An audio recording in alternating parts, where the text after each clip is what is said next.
If someone had told me 6 months ago that my marriage would blow up because of a kettlebell and a protein shake, I would have laughed in their face.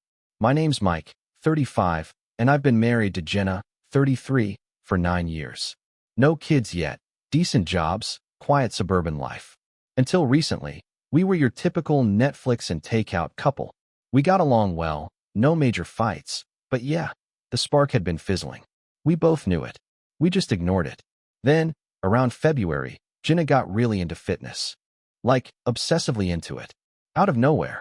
It started with some harmless New Year's resolution nonsense. "I'm gonna get healthy, babe," she said with that annoying fake optimism. I supported her. I mean, sure, I liked her the way she was, but if she wanted to get in shape, cool. I even offered to join her. She laughed and told me I wouldn't survive her new hit workouts. Fair enough. Then came the gym membership. Then came the strict diet. Then came the protein powders, the meal prep Sundays, the 5 a.m. alarms. Then came the trainer. His name? I didn't know. She never mentioned him, only ever referred to him as my coach. I didn't think much of it at the time. Why would I?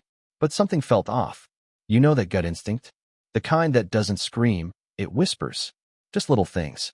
Her being weird with her phone, going to the gym at strange hours, acting distant one day, overly affectionate the next, and the way she suddenly always had a reason to shower the second she got home. Here's the hook that's kept me up at night ever since. One evening, she got a message while her phone was on the kitchen counter. I wasn't even trying to snoop. I just walked past and saw it light up. It was a photo of her in gym clothes, sweaty, smiling, captioned, "That smile better be for me." I didn't recognize the name. I didn't recognize the number. And I sure as hell didn't like the way my stomach twisted when I saw it. I didn't say anything that night. I needed to be sure. I needed proof. Something real.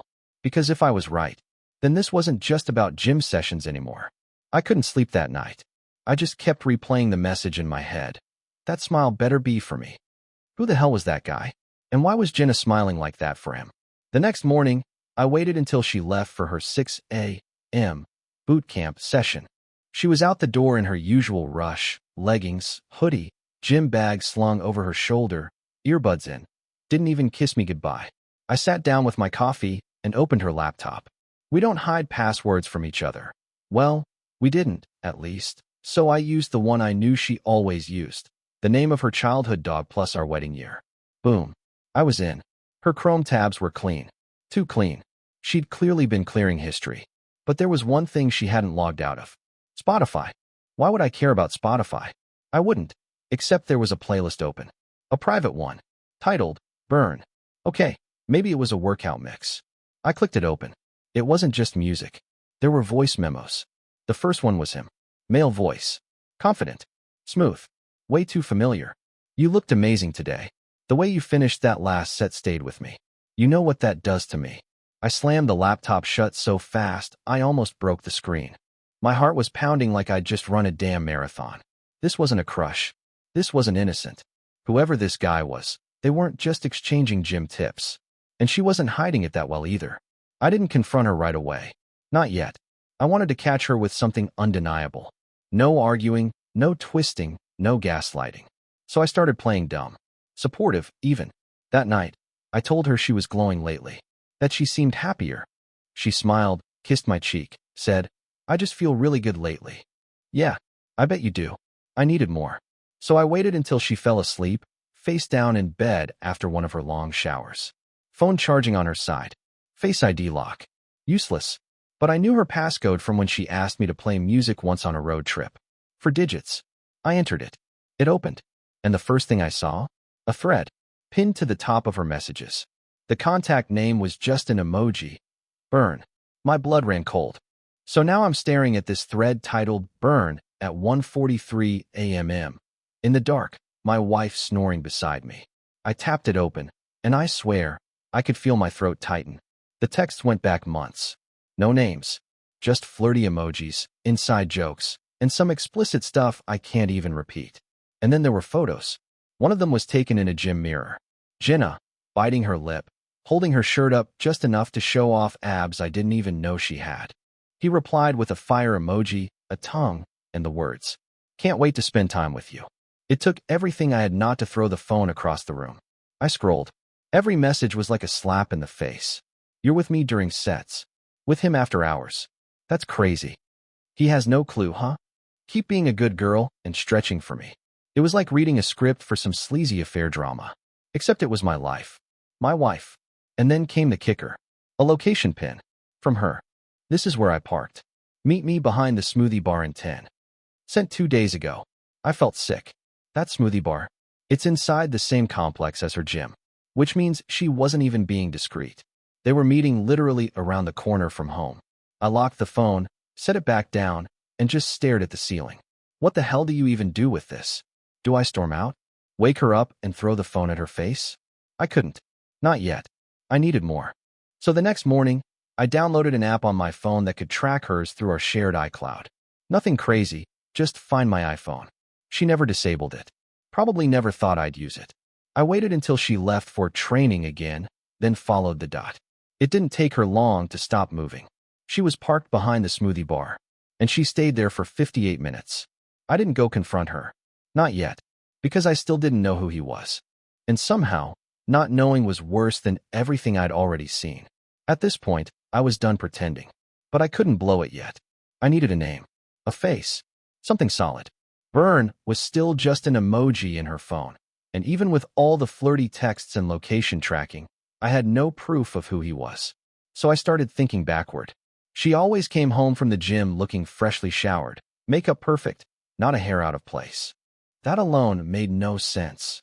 Who gets dolled up to sweat and then reapplies makeup before coming home to their husband? Unless she wasn't just training. I checked her gym's website. It was a fancy boutique place with personal trainers listed on their staff page. Headshots, bios, Instagram links. Most of them were ripped dudes with cliché bios like, here to help you unlock your potential. Every other guy had fire emojis all over his IG. But one stood out. Jake, 26, former college athlete. Specialized in functional fitness, flexibility, and partner-based workouts. And he had one comment from Jenna on a post from 2 months ago. Just a single emoji. That's when I knew. I clicked his profile. Her name was all over his likes. Flirty replies to his posts. Killer session today. Still sore. Can't wait for next week. The same emojis. The same tone. It clicked. He was Burn. I screenshot everything. Sent it to a private email I created just for this. Then I kept going. I made a burner Instagram. Followed him. He accepted. Within hours, he posted a story. A boomerang of him high-fiving someone off camera. The caption, best clients equals best days. I replayed it a few times. Paused it just right. And there, barely in frame, was her hair. Blonde streaks, pink scrunchie, Fitbit on her left wrist. Jenna. My blood ran cold again. I wasn't just being paranoid. I wasn't inventing anything. This wasn't some emotional affair. It was physical. It was routine. And she was treating our marriage like her recovery period between workouts. I didn't confront her. Still not yet. But that night, I started recording everything. I installed a cheap camera in the hallway by the front door. I moved a second one into the garage. Just in case. Because I had a feeling things were about to escalate. And I needed eyes on everything. Saturday morning, I pretended to sleep in. Jenna left at her usual time. Same hoodie, same gym bag, same, love you. Over her shoulder like nothing was wrong. I waited 5 minutes, grabbed my phone, and pulled up her location. She wasn't going to the gym. She drove across town and parked again. Same spot as last time, behind the smoothie bar. That was it. I couldn't sit back anymore. I got dressed, got in my car, and followed. I didn't park near her. I waited across the street, behind a tree line. Zoomed in with my phone's camera. Took screenshots of the map and timestamp. 10 minutes passed. Then I saw her. She came out from the back alley adjusting her hoodie, looking around. A minute later, someone else came out. Him. Jake. No gym gear. Just joggers, a tank top, backpack slung over one shoulder. They didn't hold hands. They didn't kiss. But they didn't need to. They looked guilty, shifty, and too comfortable. She walked to her car, he walked to his. They both drove off. Separate ways. Like they'd rehearsed it 100 times. I beat her home by 5 minutes. She came in all breathy and fake happy, saying, killer session today. I'm starving. I looked her dead in the eye and asked, you train outside the gym now? She froze, blinked fast, then said, huh? I repeated it, calmly. You weren't at the gym today. She laughed. Laughed. What are you talking about? I showed her the map. The location ping. The screenshots. She stared at them like she'd never seen a phone before. Then she launched into it. That's not me. GPS glitches sometimes. I left my phone in someone's car. I was running errands after gym. I don't owe you a play-by-play of my day. I stayed quiet. Let her talk. Then I pulled out the last screenshot, her walking out of that alley with Jake. She went silent. Completely. Then, finally, she said, "You followed me?" No denial. No lie. Just rage. I was the villain now, for following her. For stalking her. For not trusting her. She stormed upstairs and slammed the door. I sat at the kitchen table for an hour, just staring at that photo. I caught her, red-handed, and her first instinct was to flip it on me. I thought that was the worst of it. I was wrong. That night, she didn't speak to me, didn't come downstairs for dinner. I left her alone. I needed space too, space to think, to plan. The next morning was Sunday. No gym sessions. I woke up to silence. Her side of the bed was empty, but the bathroom door was open. I got up, went downstairs, and stopped in my tracks. Her gym bag was by the door, but this time it wasn't packed with leggings and protein bars. It had clothes. Real clothes. Makeup bag. Phone charger. Toothbrush. She was leaving. I didn't say a word. I just stood there. She came down a minute later, wearing jeans and a fitted sweater. Casual, but not her usual Sunday look. Not a stay-at-home and clean the house kind of outfit. She glanced at me, then at the bag, then back at me. "Don't look at me like that," she said. "I just need a break." I asked, "Where are you going?" She replied without blinking. "To a friend's." I asked, "Jake's?" She rolled her eyes. "Oh my God, you're obsessed." "No, not Jake's." But she didn't say who. Just repeated, "I'll be gone a few days. Don't call me. I need space." Then she grabbed the bag and walked out the front door. No kiss. No explanation. No apology. I followed her again, but not in person this time. Just her location. She drove 15 minutes to a residential neighborhood I didn't recognize. Parked. And stayed there. All day. I Googled the address. It was a condo complex. The leaseholder's name? Not listed publicly. But guess what was public? Jake's LinkedIn. It had the exact zip code as that condo complex. I didn't need more. She was gone. She'd chosen her trainer. Or so I thought. Because 2 nights later, she came back. Tuesday evening. I was on the couch, half watching TV, half checking her location again, still at that same condo complex. Then I heard the key turn in the front door. She walked in like she'd just come back from Target. Fresh blowout. Manicure. Wearing a completely new outfit I'd never seen before. A cropped hoodie, skin-tight joggers, and bright white sneakers. Too clean. But here's the part that froze me. A second later, a little black duffel bag rolled in behind her. And then, someone else stepped inside. Not Jake. Not any guy at all. It was her friend Danielle. Her gym buddy.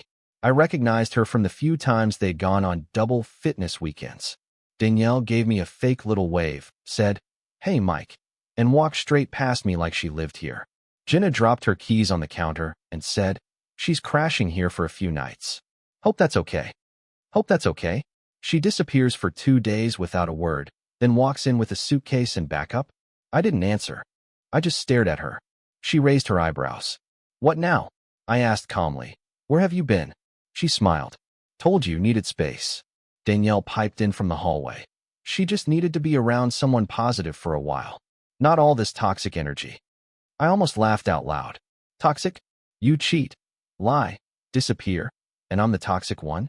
Jenna walked over, leaned on the back of the couch like she wasn't a walking betrayal, and said, "Let's just cool off for a few days, okay?" Then she walked upstairs. Danielle followed. They closed the bedroom door. I sat there, stunned. She'd just inserted a buffer. A witness.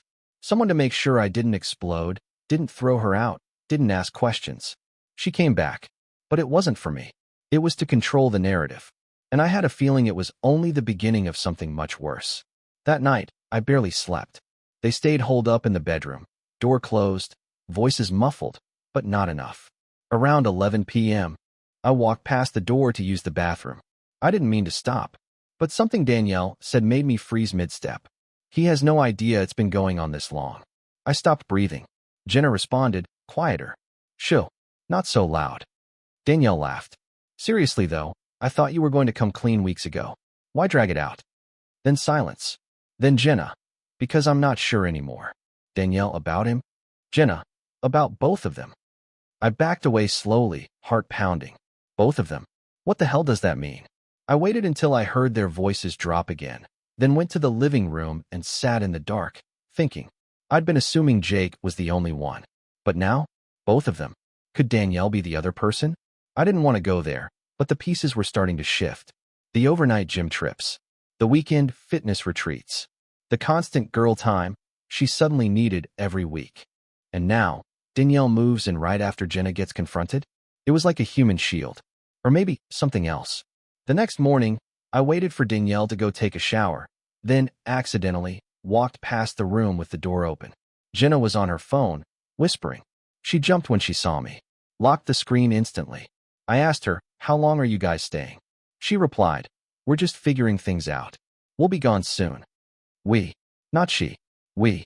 Something about that phrasing made my skin crawl. I walked away, but I checked her location history again that afternoon, just in case. That's when I saw something strange. She hadn't gone to the condo complex that morning. She'd gone somewhere else. A hotel. Just for 45 minutes. And Danielle was with her. I had screenshots. I had timestamps. I had every reason to believe I was no longer dealing with a love triangle, but a web. The next morning, something unbelievable happened. Jenna left the house around 9 a.m., said she was meeting Danielle for a protein smoothie and yoga. I pretended not to care, waved her off, went back to my coffee. 10 minutes later, my phone rang. It was Jenna. I answered, confused, but all I heard was the rumble of a car engine. Voices. She didn't say anything. I said, "Hello?" No answer. Then I realized what was happening. She hadn't meant to call me. She'd pocket-dialed me. I listened in silence. The first clear voice was Danielle. "So, you're really going to do it?" Jenna replied, "I don't know. It's getting messy. I didn't think it would go this far." Danielle laughed. "Girl, it already has. You're lucky he's still sleeping on the couch instead of kicking us both out." Then Jenna said something I'll never forget. "Mike still thinks it's just Jake." Danielle. "And he still doesn't know about you-know-who?" Jenna. "No. And I'm not telling him. He'd lose it." Danielle. "You don't think he suspects?" Jenna. "I think he's focused on the wrong person. Which is fine. Let him be."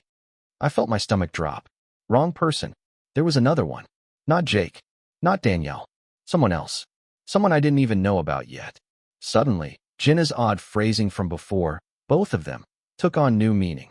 Maybe Danielle wasn't involved with her, but maybe she was just in on it. And the way they were talking? Like I was some fool to be played around. I hung up the call. My hands were shaking. But now I had audio. The whole thing had been recorded automatically by a call recorder app I'd installed last week. Backup. I sent the file to myself. Saved a copy to the cloud. Backed it up 3 times. Then I waited. Jenna came back 2 hours later, smiling like nothing had happened. Walked right past me. Danielle followed, holding smoothies. I didn't say a word, because I was done talking. I was done guessing. It was time to find out who the third person was. And to do that, I needed help. That night, I called my best friend, Ryan. He's one of those quiet, observant types. Works in IT security. Knows how to find things people don't want found. I told him everything, every detail. The gym affair, the mystery third, the call Jenna forgot to hang up on. He was dead silent for a moment, then just said, "You want me to dig?" I said yes.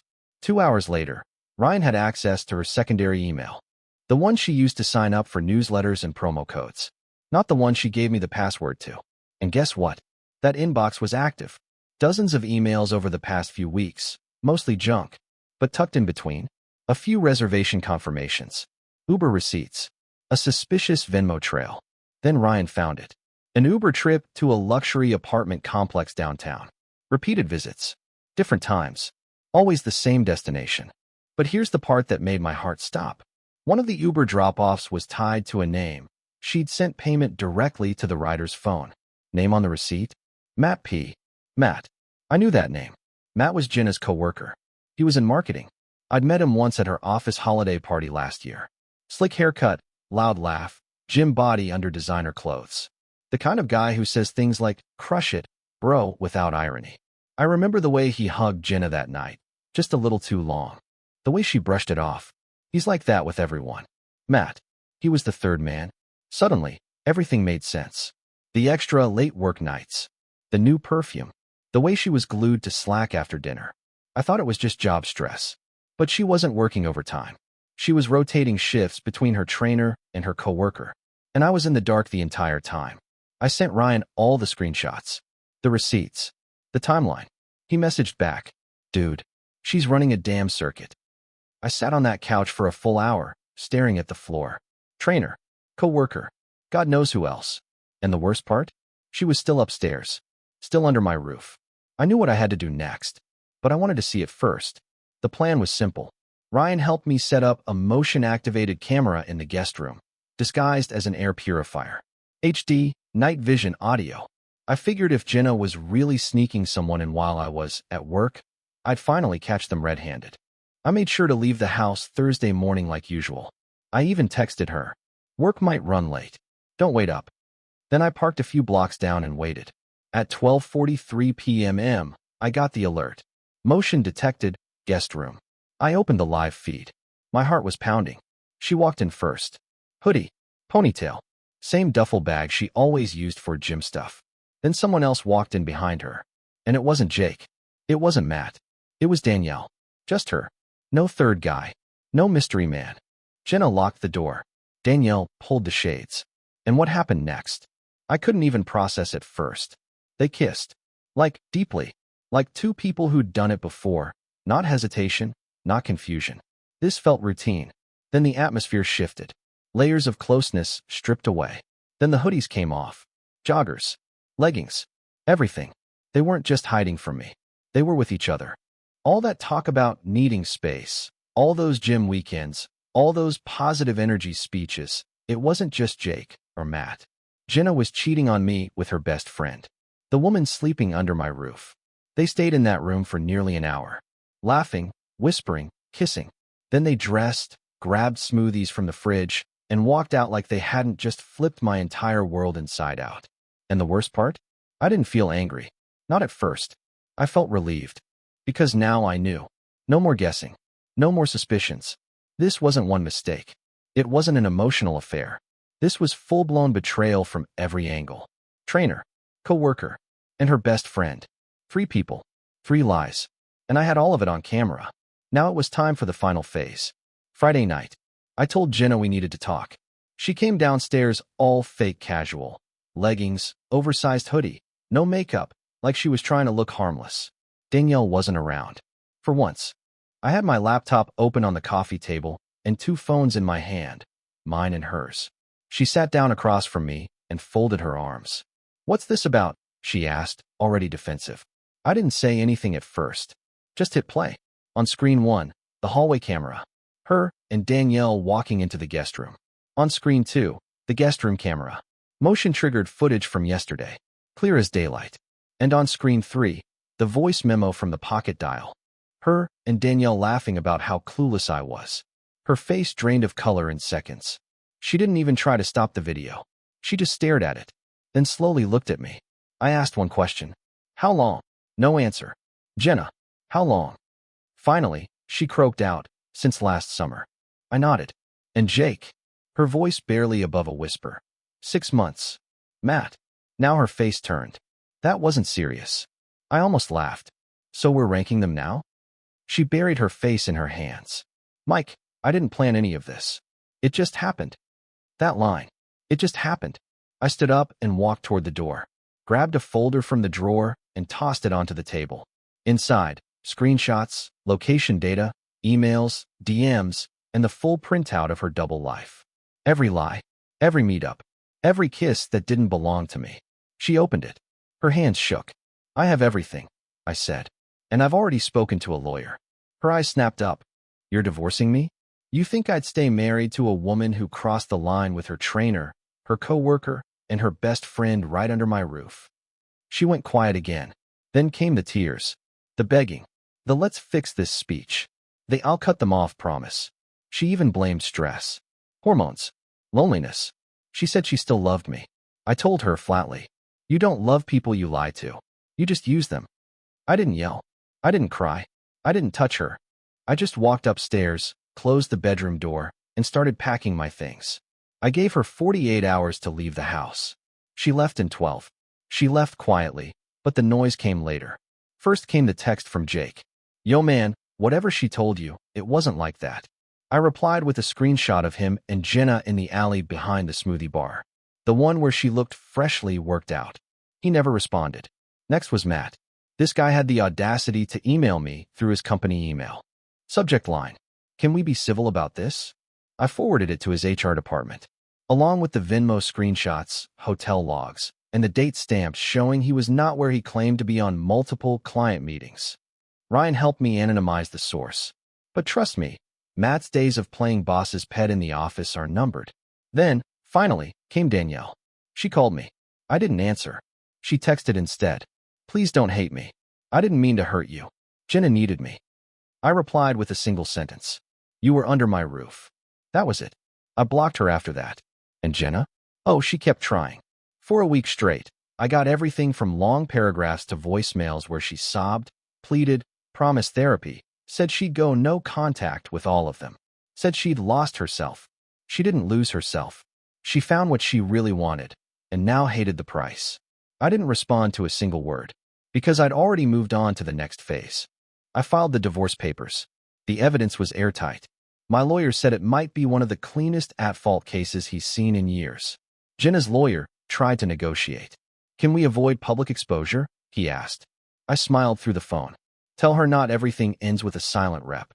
Court day came fast. I walked in with my lawyer, folder in hand, confident. Jenna showed up alone. No Jake. No Danielle. No Matt. Her eyes were puffy, like she hadn't slept in days. We sat across from each other. She wouldn't look at me. The judge asked if there were grounds for an at-fault divorce. My lawyer submitted everything. The videos, the photos, the messages, the timestamps, even a transcription of the pocket-dialed call. The judge flipped through the file, paused, looked at Jenna. "Do you contest any of this?" he asked. She bit her lip, then whispered, "No." But then, her lawyer, who had just walked in 5 minutes late, stood up and said, "Your Honor, my client has one request." Here it comes. He handed the judge a last-minute motion. Jenna wanted to contest the division of property. She claimed emotional duress from alleged surveillance in the home. She was trying to paint me as an unhinged spy. The judge raised an eyebrow. "Is there evidence that this surveillance was illegal?" My lawyer stood up, calm, confident. "Your Honor, the cameras were placed in shared living spaces with full legal rights under joint ownership. My client recorded in his own home. No bedrooms, no bathrooms. And he provided the footage only after discovering infidelity from 3 different parties." The judge looked at Jenna again. "Is this true?" She didn't answer. The silence dragged. Then finally, she cracked. "I didn't know he was watching." There it was. The confession. The judge nodded, leaned back, and said, "Motion denied. Divorce granted. All evidence admissible. Property remains with the plaintiff." In plain English, I keep the house. She gets nothing. The look on her face? Total collapse. She didn't even stay for the full hearing. Walked out with her head down, no words. And just like that, after 9 years, a house full of lies, and betrayal from every angle, I was legally free. But I still had one more move to make. 2 days after the divorce was finalized, the paperwork signed, the evidence sealed into legal history, I sat on the edge of the bed I used to share with Jenna, staring at my phone. Not because I missed her, because I needed to end it completely. No more open threads. No more what-ifs. No more silence that begged for a reply. I typed slowly. Not a rant. Not a list of every way she had destroyed my trust. Just something clear. Final. Cold in the right ways. Honest in the ones that still mattered. You didn't lose me because of Jake. You didn't lose me because of Matt. You didn't lose me because of Danielle. You lost me when you decided I wasn't worth the truth. You lost me when you chose attention over loyalty, lies over honesty. You built a web to hide in, and now you're stuck in it. I hope someday you find peace with yourself. But you and I, we're done for good.